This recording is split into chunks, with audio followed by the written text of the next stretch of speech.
pode fazer diferença na nossa vida. E o que é que eu quero dizer? O pouco, quando nós temos pouco e podemos dar ao Senhor e devemos e temos coração para dar ao Senhor, seja o pouco dinheiro, seja o pouco tempo, seja um gesto pequeno, o que pode fazer diferença em nossa vida. Ao longo da história nós vemos gestos, vemos pessoas com doações, vemos a Bíblia repleta de textos. Eu até vou usar um bem conhecido de todos nós, como uma oferta pequena pôde ser honrada por Deus. A Bíblia não menciona que a mulher virou a milionária, não diz isso a Bíblia, mas diz que Deus honrou e recebeu uma oferta de alguém que tinha pouco.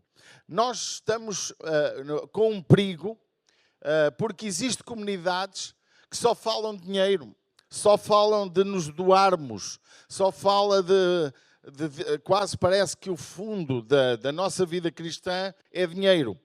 Mas também corremos o risco de achar que não honrar Deus, não ser fiel, não abençoar até com pequenas coisas, parecendo que isso não tem qualquer impacto na nossa vida. Permita-me dizer, há pessoas que prosperam pela sua infidelidade. Há pessoas que na sua infidelidade prosperam porque o diabo sabe que aquela pessoa ela vai achar que a sua infidelidade não tem peso, não tem qualquer impacto na sua vida. Acham que podem mentir para Deus, fazendo tudo errado e que está tudo certo, tanto que prosperam e têm dinheiro.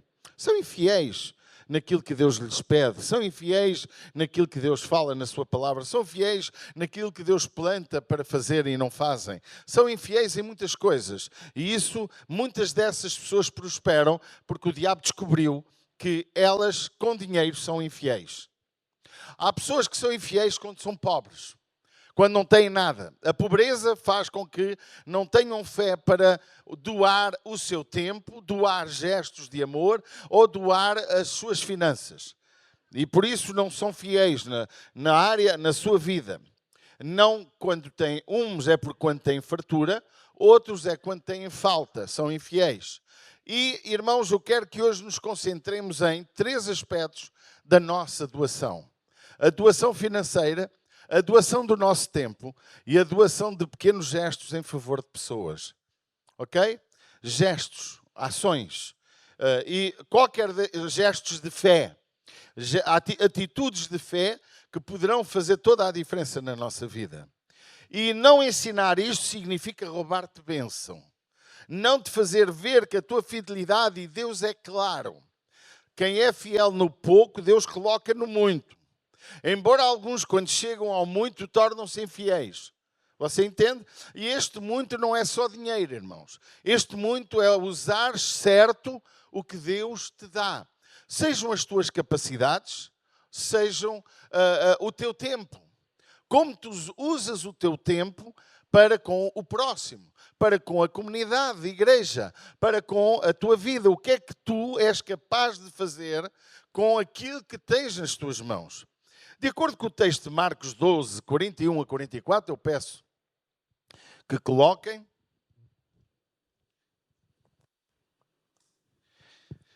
Talvez esta mensagem ainda contra as comunidades, mas esta mensagem tem o poder de transformar. Jesus, assentado de frente à arca do tesouro, observava a maneira como a multidão lançava o dinheiro na arca do tesouro. Muitos ricos deitavam muito.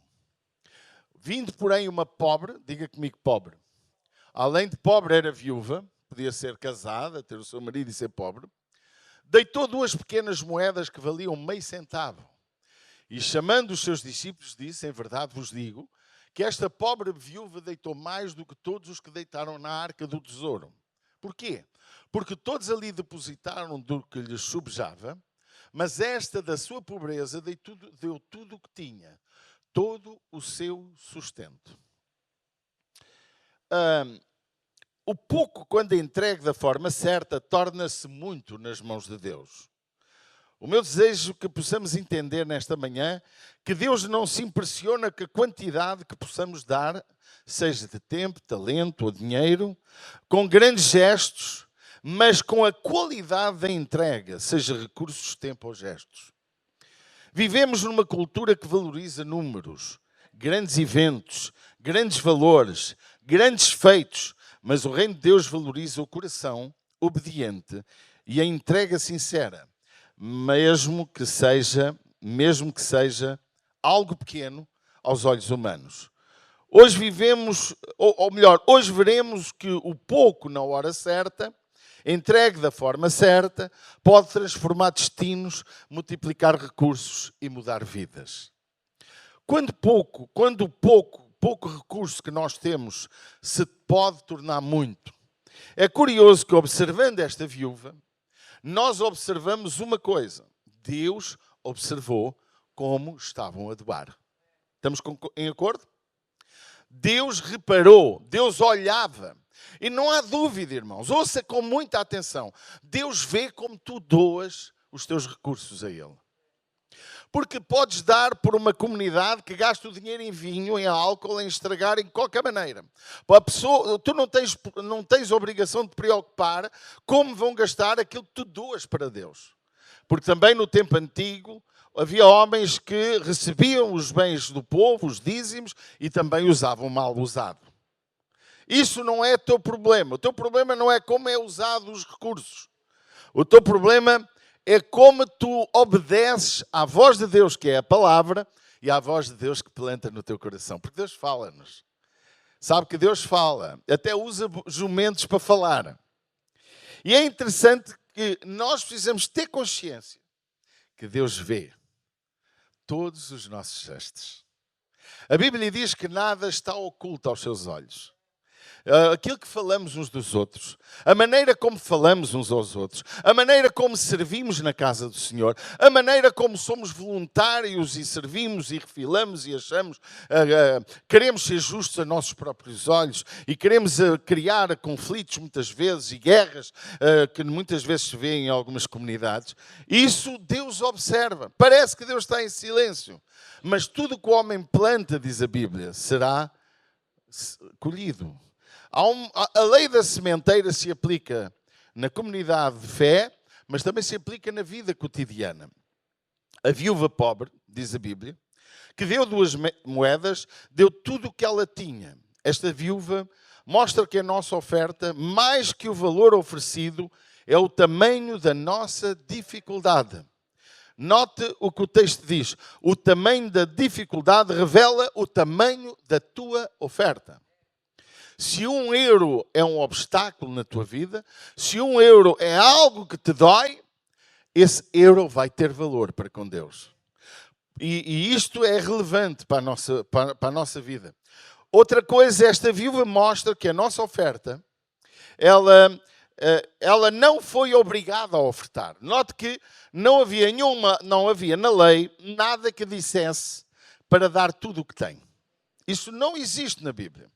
Nem no Novo Testamento, que diz que nada do que cada um tinha, nem Atos dos Apóstolos, que a igreja doou fazendas, ofereceu, trouxe aos pés dos apóstolos.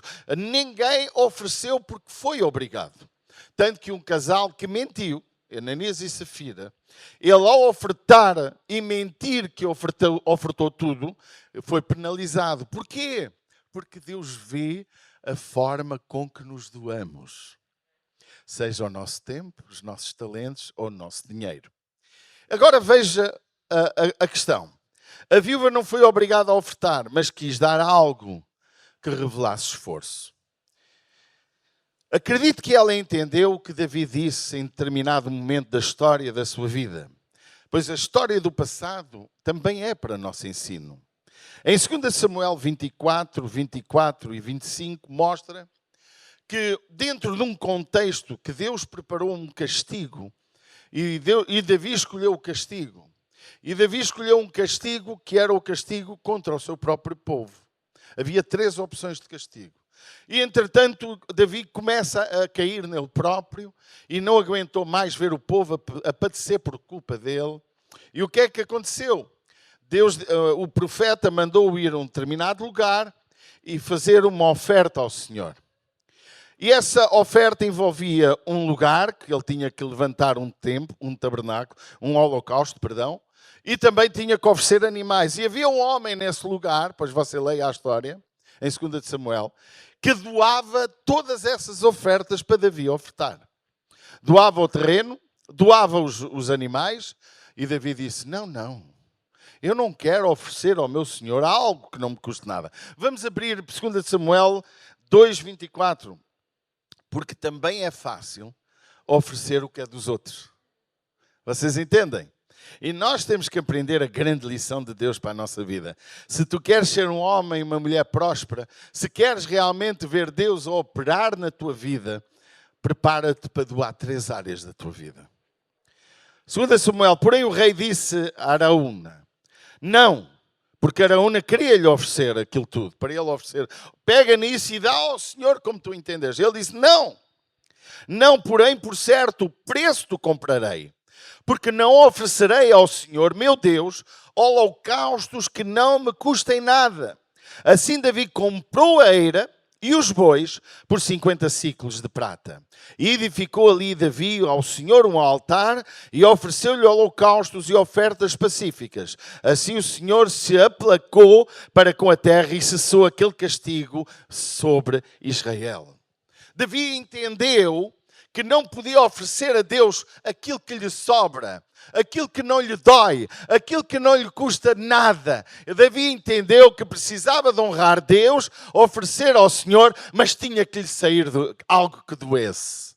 Igreja, nós até não somos igreja de falar muito de dinheiro, mas nós temos que aprender uma lição se queremos bênção na nossa vida. Honrar Deus não é com sobras, honrar Deus não é com restos, honrar Deus não é quando eu posso, honrar Deus é toda a nossa história de vida. Amém? A igreja tem que aprender isto. E esta viúva, ela tinha noção de que era tão pouco que ela tinha para dar. Tão pouco que ela podia oferecer. E ela disse, eu não tenho mais, eu vou dar tudo. A Bíblia não mostra que ela ficou rica, que apareceu um Ferrari na casa dela, mas eu não duvido que Deus não se esqueceu dela. Você, se não concorda comigo, não diga amém, mas concorda, diga amém. 5 pães e 2 peixes. Todos sabemos a história. Insuficiente para 5.000 homens, fora crianças e mulheres. Mas multiplicado nas mãos de Jesus. Mostra que este lanche, que era para o rapaz, este rapaz deu a Jesus para que Jesus pudesse usar como quisesse. Aqui aprendemos que a partilha, se por um lado temos um ato individual, sem ninguém ver, aqui temos uma partilha que muita gente viu. Foi necessário na multidão Jesus procurar alguma comida. Porque Deus sempre usa o que nós temos, não o que os outros têm. Deus sempre quer abençoar a tua bênção. Deus não vai abençoar a tua vida que abençoa dos outros. Deus quer, se tu queres bênção, o mais que tu podes é comer o pão dos outros. Mas se tu queres ver algo acontecer na tua vida, nós tens que aprender a doar-te. A doar-te. Diz comigo, doar-me. Eu gostava de ouvir mais, doar-me. Aqui aprendemos neste texto que a partilha traz multiplicação e abundância e que traz benefícios a quem nos rodeia. Traz ou não traz?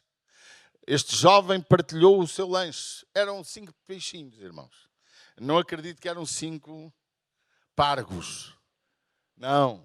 Eram 5 peixinhos pequeninos, talvez feitos de uma forma seco, quem sabe, para comer com pão.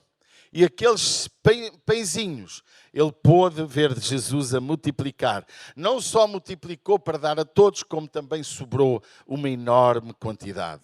Jesus quis ensinar aos seus discípulos que com ele no comando nada nos vai faltar. Amém? Aprenda esta lição. Terceira lição sobre as tuas doações financeiras. A viúva de Sarepta. Diz a Bíblia que um punhado de farinha, lá em 1 Reis 17, 8 a 16, diz que um punhado de farinha e um pouco de azeite que não se acabaram. Porquê? Porque esta mulher, ela que estava condenada à morte pela fome, à morte pela escassez nacional, havia uma fome nacional, havia uma crise nacional, ela estava sem qualquer recurso. Os últimos recursos dela foi um pedaço de farinha e um pouquinho de azeite. Mas esse pouco, ela recebeu, ela era uma mulher que estava à espera de morrer de fome. Ouça comigo, irmãos. Estava para morrer de fome. Alguém me está a ouvir? Ela estava, isto não é história da carochinha, isto aconteceu. Mas o que é que esta mulher fez com o que lhe sobrava para morrer de fome? O último pedaço de refeição. Ela foi buscar um pouco de água, ela pegou nos cavacos, foi fazer um pão para comer ela e o filho e esgotou os recursos. Não havia mais recursos. Mas Deus disse um dia a ela, eu vou-te mandar um homem, meu servo, para que tu o sustentes. Ela não sabia como é lógico. Mas uma coisa eu sei. Aquele homem chegou ao pé dela, o profeta chegou a ela e disse-lhe, faz um pouco da tua farinha para mim, um bolinho para mim, primeiro para mim. E assim a farinha não faltou, e até que houve prosperidade na terra, a farinha não parou. A morte estava à porta desta viúva, devido à fome. Mas quando ela se deixou guiar pelo profeta, quando ela deixou a sua vida ser guiada por Deus, a provisão esteve sempre presente. Deus tinha ordenado que ela sustentasse o profeta. Ela não duvidou da palavra de Deus. A Bíblia diz que aquele que for fiel, Deus o abençoa.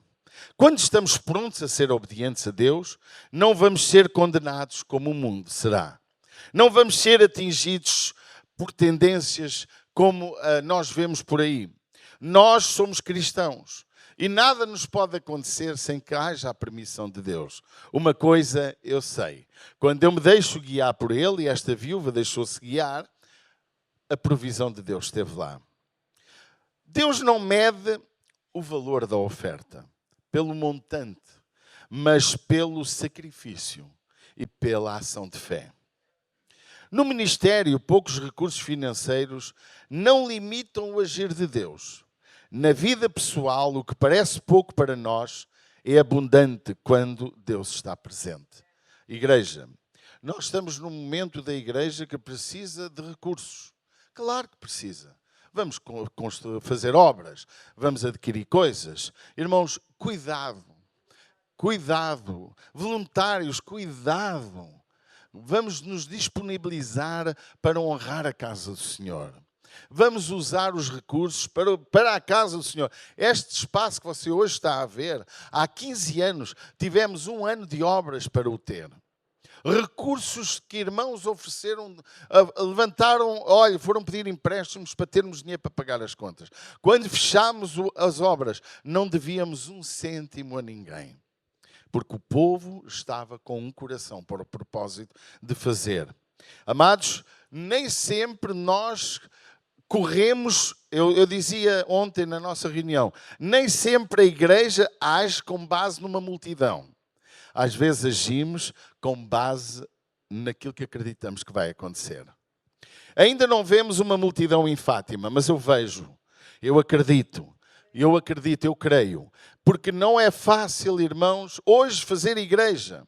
Igreja que ganhe almas. Não é igreja de crentes. Não é igreja que se rouba crentes de uma igreja para outra, se atrai pessoas de um lado para o outro. Esse nunca foi o propósito da ICIR. Mas levantar uma igreja, ganhar almas para Jesus, batizar vidas, levá-las aos caminhos do Senhor. Irmãos, nunca foi fácil. E nós não estamos ainda com os olhos na multidão, como Abraão não estava com os olhos na multidão dos filhos. Mas ele creu. E eu acredito que grandes coisas Deus tem para fazer através de nós. Segundo ponto da nossa meditação. Quando o pouco tempo é usado por Deus. Veja, pouco tempo.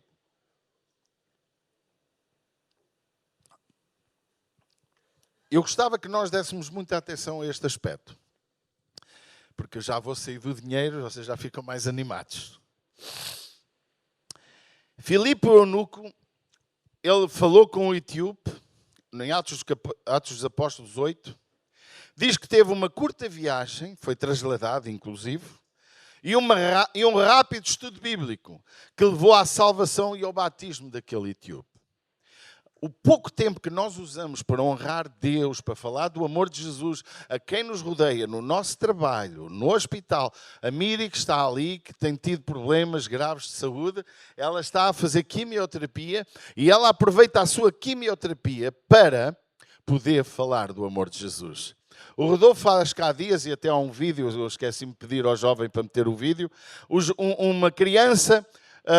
foi uma missionária pedir uma oferta. Aquela criança deu 30 centavos na sua oferta, que representava 3 dias de um ovo. Todos os dias um ovo custava 10 cêntimos, era o seu almoço. Aquela criança deu os 30 cêntimos. 20 anos mais tarde, aquela criança era próspera. Por causa daquela oferta, Deus abençoou e multiplicou. Pequenos gestos que mudam a história. O eunuco foi um homem salvo, porque ele foi alguém que preocupou-se, e Deus mostra, através deste exemplo, que Deus se preocupa com as pessoas que buscam Deus. Há pessoas que não querem Deus. Há pessoas que não buscam Deus. E tu lidas com muitas pessoas na tua vida, todos os dias. E muitas procuram Deus. Quem anda à procura na bruxa, quem vai a qualquer comunidade, seja ela qual for, quem tem algum tipo de fé, é alguém que procura Deus. E muitas vezes procuramos Deus em lugares errados. A igreja tem que se levantar e investir do seu tempo para falar do amor de Jesus. Isaías, quando estava naquela visão de Isaías 8, 6, Isaías 6, versículo 8, diz que quando Deus perguntou a quem enviarei, ele diz, envia-me a mim. Por causa dele declarar isto, houve bênção na sua vida, bênção na nação, por causa de um gesto. Um momento de disponibilidade pode gerar frutos eternos. Um minuto de oração no trabalho pode mudar a tua vida ou a vida por quem tu oras. Uma ligação rápida para encorajar alguém pode mudar a vida de alguém. Uma conversa curta, mas cheia de amor, pode mudar a vida de alguém. Eu tenho aqui alguns exemplos como pouco tempo usado para Deus, para a honra de Deus, para a bênção do próximo, pode fazer diferença. George Muller era alemão, era um naturalizado britânico, pastor, educador, era cristão, ficou conhecido por orar brevemente, mas com fé antes de cada refeição no seu orfanato de crianças. Mesmo quando não havia comida, ele orava. Várias vezes, enquanto orava, por menos de 1 minuto, alguém batia à porta trazendo alimentos. Um funcionário cristão de uma fábrica no Brasil, todos os dias orava 1 minuto no intervalo por seus colegas. Ouça com atenção. Orava pelos seus colegas. Um dia, um deles, passando por uma crise, pediu oração e pouco tempo depois, esse colega entregou a sua vida a Jesus. Moody, um grande pregador, um grande evangelista americano, tinha o hábito de todos os dias falar de Cristo para pelo menos uma pessoa. Certa vez, certa tarde, de noite já, lembrou-se que não tinha feito isso. Pegou no telefone, na época, aquele telefone que tinha que ir à operadora, estamos a falar do fim do século XIX, 1890 e tais. Ao falar com o homem, deixou uma palavra rápida. Dias depois descobriu que aquele homem estava prestes a tirar a própria vida e desistiu disso após a sua ligação. Um missionário na África ligou rapidamente para uma amiga no Brasil para dizer: Deus mandou-te dizer que Ele não se esqueceu de ti. Essa mulher estava prestes a assinar um divórcio e desistiu do ato após a ligação. John Wesley, inglês, pregador, fundador do metodismo, conheceu certo jovem em uma estrada, falou com ele poucos minutos sobre Cristo. E esse jovem, impactado, se converteu e mais tarde se tornou um enorme pregador do Evangelho, onde centenas de vidas foram salvas. Um jovem cristão, no ponto de ônibus, conversou rapidamente com uma senhora, no autocarro, para os portugueses. Uma senhora sobre a paz de Deus. Ele contou depois que aquele foi o único momento em meses que se sentiu valorizado e dias depois procurou uma igreja. Amados, os nossos pequenos gestos, podíamos arranjar muitos. os nossos pequenos gestos, o nosso pequeno gasto de tempo com a vida de alguém, seja para lhe dar uma palavra de amor, seja para dizer que Jesus te ama, seja para falar, seja o que for relacionado com Deus, pode transformar aquela vida. Em determinado momento, o nosso irmão Hugo, que faz as revistas que nós oferecemos, uma senhora ligou para ele e disse: olha, eu estava a ver a sua revista e eu ia me suicidar. Outras pessoas na rádio já ligaram para a minha mulher a dizer: eu ia fazer algo grave, mas por causa do que você disse, eu já não fiz. As tuas palavras têm poder. O teu tempo gasto pela vida dos outros tem um impacto maior que aquilo que tu imaginas. Uma vez eu fiz uma oração muito pequenina por um irmão que eu ganhei para Jesus, irmão Armindo e irmã Júlia. Ganhei-os para Jesus, tinha eu 17, 18 anos. Eu cheguei, ele estava acamado, doente, com um problema grave de anginas que o perturbava toda a vida. Orei por ele sem sentir nenhum calafrio. Orei uma oração simples por ele. E desde aquele dia passaram-se mais de 20 anos que nunca mais teve anginas na vida dele. Por um pequeno gesto. Outro gesto que me levou a ele. Esse casal tinha um filho que roubou-me. E eu procurei, mas quando eu encontrei este casal, a minha preocupação não foi recuperar o que me roubaram, foi falar do amor de Jesus. E ganhei esta família para Jesus. Irmãos, nós temos que aprender que o nosso tempo, o nosso dinheiro não é nosso. E se não é usado quando Deus nos pede ou como Deus nos ensina, não vai ter bênção. Pode haver gordura no teu corpo como o meu. Podes ter muita comida boa. Podes fazer as melhores viagens. Podes fazer o melhor que quiseres, mas não vai ter galardão. Porque aquilo que não fazemos de forma a honrar o Senhor não promove galardão da parte de Deus. E Deus pede-nos responsabilidade por aquilo que fazemos. Quando um gesto pequeno move o céu, a mulher que tocou na orla de Jesus, ela não foi dar nada a ninguém. Ouça com atenção. Aquela mulher não deu nada a ninguém. Mas ela acreditou que se tocasse em Jesus ia ser curada. Quando tu tens fé, quando tu acreditas no poder de Deus, quando até há coisas que parecem estranhas. Como é que tocar na orla da veste de Jesus iria curar esta mulher? Se você quiser ler em Marcos 5, 25, pode ler. Mas este toque de fé fez com que a mulher fosse curada.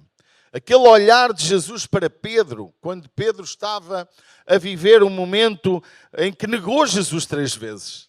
E o galo canta. E Jesus olhou para ele. Não olhou para ele para condená-lo. Ele pecou. Pedro errou contra Jesus. Mas o gesto de Jesus olhar para ele mudou o coração dele. Fez com que ele chorasse amargamente e se arrependesse do seu pecado. E quando Jesus esteve com alguém, disse: chama Pedro para não se esquecer de vir ter connosco. Porque Jesus é o Jesus que nos ama. Pequenos gestos de amor, de reconhecimento, alguém que está a ser difamado injustamente, alguém que está a ser atacado de forma errada, alguém que está a ser murmurado, porque não aprendes a cuidar. Irmãos, ouçam, Jesus tinha uma tendência pelos desfavorecidos, uma tendência pelos escorraçados, uma tendência por abençoar e ajudar. Veja como ele lidou com aquela mulher que adulterou. Jesus não aprovou o adultério, mas Jesus olhou para a mulher e a quis salvar. Olhe para Jesus, aquele gesto magnífico de olhar para aquele homem que se arrepende e pede a ele socorro. Jesus não o abandonou por ele ser homicida. Jesus o salvou porque ele reconheceu o seu pecado e reconheceu que Jesus era a solução da sua vida. Aprende a ter gestos de amor com as pessoas. Aprende a olhar para o teu próximo, não com ar condenatório, mas com um ar de compaixão, de amor, de bondade. Experimenta pedir a Jesus para Ele te dar os seus próprios olhos, para tu olhares para as pessoas como Jesus olharia. O copo de água fria, diz a Bíblia. Um ato simples que garante recompensa eterna. Este copo de água que Jesus menciona em Mateus 10 é um ato tão solene, é um ato de tanta importância que é referido na Bíblia. Jesus disse: se deres um copo de água, terá galardão no céu. Se visitares esta pessoa no hospital, se gastares um bocadinho do teu tempo a cuidar de alguém, terá galardão no céu. Jesus não se esquece do que tu fazes pelos bons e pelos maus. Jesus não... Quando tu fazes algo que é para abençoar o teu próximo, mesmo que o teu próximo não seja digno, nunca te esqueças, tu fazes parte dos que não são dignos. A graça foi exercida sobre quem não é digno. Eu não sou digno. Eu não posso achar melhor que o bandido ao lado. Eu não posso achar melhor que o homossexual que tem uma prática sexual do qual a Bíblia diz que é errada. Mas eu tenho que olhar para ele como alguém que Jesus ama, igual a mim. E que Jesus pode mudar a vida dele. Eu não posso olhar para um bandido, para um ladrão, para um homem que vive na droga e dizer que este homem não tem mais hipótese. Não vale a pena, não é irrecuperável. Deixe-me dizer, não há irrecuperáveis. Porque onde Jesus meter a mão, tudo se transforma. Se a viúva pôde ver a Deus a honrá-lo. Eu acredito, meus queridos, que a viúva nunca soube que Jesus falou dela. Você acredita nisso? Não havia telefone naquele tempo. Não estou a ver Jesus a sair dos 12 e... Olha, viúva, toma lá, eu vou-te dar 1 milhão de euros agora. Sei que Jesus cuidou dela. Deus é Pai. Deus é aquele que cuida da viúva e do órfão. Deus é aquele que nos ama. Mas Deus é aquele que vê os teus gestos. A forma como tu doas o teu tempo, a forma como tu falas com o teu próximo, a forma como tu investes na educação dos teus filhos, a forma como tu exerces educação sobre aqueles que estão debaixo da tua alçada, a forma como tu serves na casa do Senhor, a forma como lidas uns com os outros. Deus observa. Obviamente todos erramos, todos falhamos, mas todos precisamos de olhar uns para os outros com a misericórdia com que gostaríamos que olhassem para nós. Pequenos gestos carregados de amor e fé têm valor eterno. Um abraço, um sorriso, uma palavra de encorajamento podem ser sementes de transformação. Ainda no nosso quarto aspecto, Deus prefere o pouco bem entregue do que o muito mal usado ou mal entregue. Gedeão tinha 300 homens. Hoje fazemos uma destreza bíblica. Gedeão tinha 300 homens. Poucos. Muitos eram 22 mil. 22 mil. Depois eram 10. Depois eram 300. Só 300 foram para a luta. Eram poucos. Mas eram aqueles que estavam preparados para fazer. Comprometidos. Prontos a morrer pela causa. E venceram uma multidão. O cajado de Moisés pequenino, um pau, normal, ele fez proezas. Algo simples, mas algo que foi consagrado. Abriu o mar, transformou-se em serpente, fez algo grandioso, esteve dentro da arca. Irmão, ouça com atenção. Tudo o que tu fazes com a intenção de honrar a Deus, nem que seja pouco, vai ter galardão. Mas faz, não desistas. Se sentires o Espírito Santo a dizer, faz isto, faz. Não desanimes. Mas pastor, isto é muito pouco, mas faz. Pastor, eu não tenho muito dinheiro para dar para honrar a igreja. Mas honra com o que podes.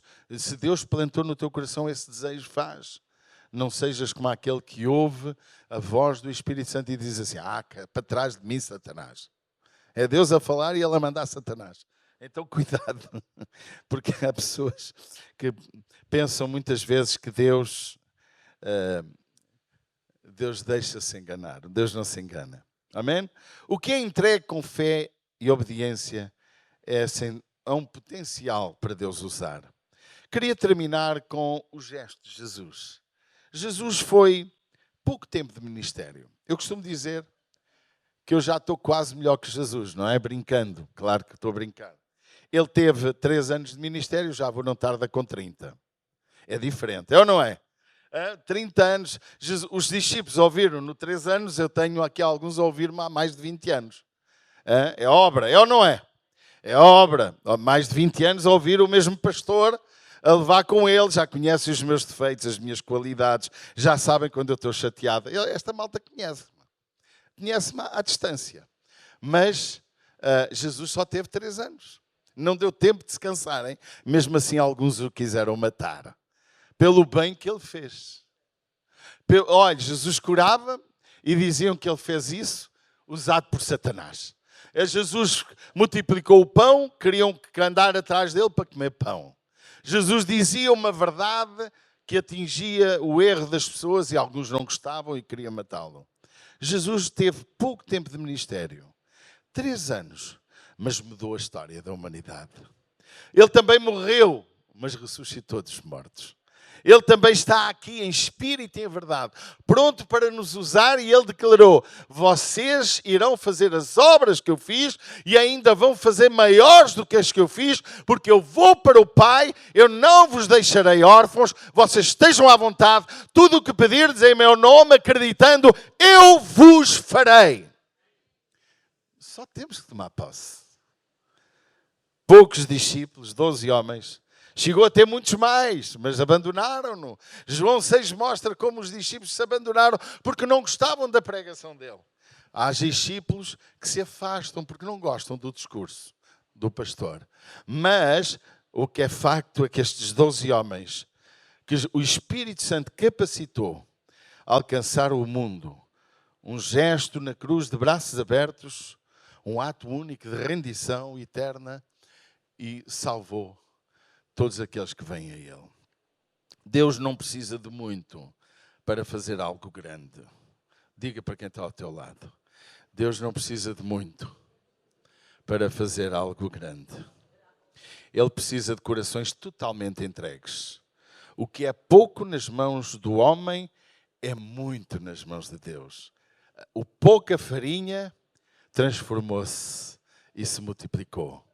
Os pãezinhos e os peixinhos do menino sustentou mais de 10.000 pessoas. Olha, e não há nada, irmãos, porque a matemática de Deus é diferente da nossa. A matemática de Deus é o menos com menos dá mais. A matemática nossa é mais e menos dá menos. Mas não. 1 euro nas mãos de Deus nosso é multiplicado. 0 euros nas mãos de Deus nos retira a bênção. Olha o que diz Deus em Malaquias, e eu não vou abrir agora. Malaquias diz: fazei prova de mim, se eu não vos vou abençoar. Irmãos, Ageu fala de um povo que estava preocupado em edificar a sua casa e se esquecia da casa do Senhor, que estava tudo estragado. Igreja, nós não estamos trabalhando para um reino que se chama qualquer coisa como Isir ou Pastor Paulo. Nós estamos trabalhando no reino de Deus. A obra de Deus não pode parar. A obra de Deus não pode perder os projetos de Deus. Deus não precisa de muito, mas para que Ele possa usar o que tu honras, Ele precisa que tu o faças. O que é pouco nas mãos do homem é muito nas mãos de Deus. Seus poucos recursos, seu pouco tempo, seu pequeno gesto é deixar Deus multiplicar. Por isso, nesta tarde, nesta manhã, irmãos, qual é a parte da tua vida que precisa de ser doada a Deus? Muitas vezes é o coração que ainda não foi doado. Muitas vezes é a nossa vida que ainda não foi entregue. Por isso Deus diz: dá-me, filho meu, o teu coração. No dia que eu dou o meu coração ao Senhor, tudo muda na minha história. Minhas prioridades mudam. Minhas ações mudam. Tudo muda. Jesus pode transformar num instante uma decisão tua, que pode gerar vida eterna para muita gente. Nunca te esqueças, se hoje entregarmos o que temos, e o que temos é a nossa vida, é o nosso coração, é o nosso tempo, é doarmos o nosso tempo. Diga para quem está ao seu lado: vamos doar o nosso tempo. Há dias eu pedia aqui na igreja: irmãos, precisamos de homens para ajudar a restaurar aquele edifício, para fazer a casa do Senhor. Queremos fazer aquilo como foi os muros. Queremos em 52 dias. E acredito que é possível, aquilo até nem é muita obra. Mas, irmãos, ouça com atenção. Até onde estamos dispostos a ir? O que é preciso um anjo vir à terra para te dizer: filho, ser fiel? Filho, vamos dar algo diferente, vamos nos doar. Eu gosto, há dias um irmão falou aqui o texto de qual Moisés pediu ao povo tudo o que havia para dar, ouro, prata, tudo, a madeira, etc. E o povo trouxe tanto. Foi necessário Moisés dizer: parem, já chega. Já há demais. Igreja, é fácil comprar edifícios grandes quando há muito dinheiro. Fazer obras extraordinárias quando não há recursos, aí há que faz a diferença. Vocês entendem o que eu estou a falar? O que é que estamos dispostos a fazer para que Deus abençoe o teu tempo, os teus talentos, que honres com a tua fazenda? Eu tenho visto irmãos a honrar, a abençoar. E cada irmão que eu vejo a abençoar, eu vejo Deus a multiplicar. Podíamos chamar irmãos aqui para dar testemunho de coisas que Deus tem feito ao longo da sua vida. Eu próprio. Mas, amados, que nós possamos compreender nesta manhã o pouco que pode fazer diferença. Seja no tempo, no dinheiro, seja no teu gesto com o teu próximo. Atos de fé. Eu nunca me esqueço de um ato de fé de uma mulher que, ouvindo o pastor Moutinho, que já morreu, ele pregou sobre Naamã. Naamã é dos tais que tinha a síndrome da grandeza. Ele queria que o profeta mandasse ele ir fazer uma coisa grande para ser curado da sua lepra. Mas Deus disse: vai ao Rio Jordão e olha, e banha-te 7 vezes e serás curado. Ele não gostou. Ficou extremamente zangado, ofendido. E há pessoas que têm a síndrome da grandeza. Deus, para mim, tem que me falar desta maneira. Para mim, tem que ser desta maneira. Mas é facto que alguém falou àquele homem. Um pequeno tempo de conversa. Talvez 1 minuto. Meu senhor, se o profeta te mandasse fazer uma grande coisa, tu não farias para que fosses curado? E ele dizia: faria. Porquê é que não vais te banhar 7 vezes no Rio Jordão? É 7 mergulhos. Porquê é que não vais? Porque ele tinha a síndrome da grandeza. Achava que os rios da terra dele, Abana e Farpar, eram melhores do que os rios do Rio de Jordão. Até que ele cedeu à conversa de um homem. Irmãos, as tuas palavras podem fazer mudança na vida de alguém. Se aquele homem, aquele funcionário dele, não tivesse motivado a ir, ele não tinha ido e continuava com a sua lepra. Mas porque ele ouviu a voz de alguém a motivá-lo para fazer o que era certo. Irmãos, isto é o que nós precisamos de aprender. Temos que estar unidos para fazer o que é certo. Diga para quem está ao seu lado, se for capaz. Vamos estar unidos para fazer o que é certo. Um homem, um funcionário, fez com que Naamã fosse ao Rio Jordão. E este pequeno tempo de palavras transformou a vida dele. Teve mais peso a influência do seu empregado do que quase as palavras do profeta. O profeta disse onde era a solução, mas o funcionário disse que a solução era ir lá, não era se afastar de lá. E foi o que aconteceu. Nós precisamos de ir para o lugar da nossa solução. Nossa solução é Jesus. A nossa solução é a sua palavra. A nossa solução é obedecer à voz de Deus. A nossa solução é fazer pequenos gestos. E se Deus nos pedir alguma coisa grande, vamos honrá-lo com isso.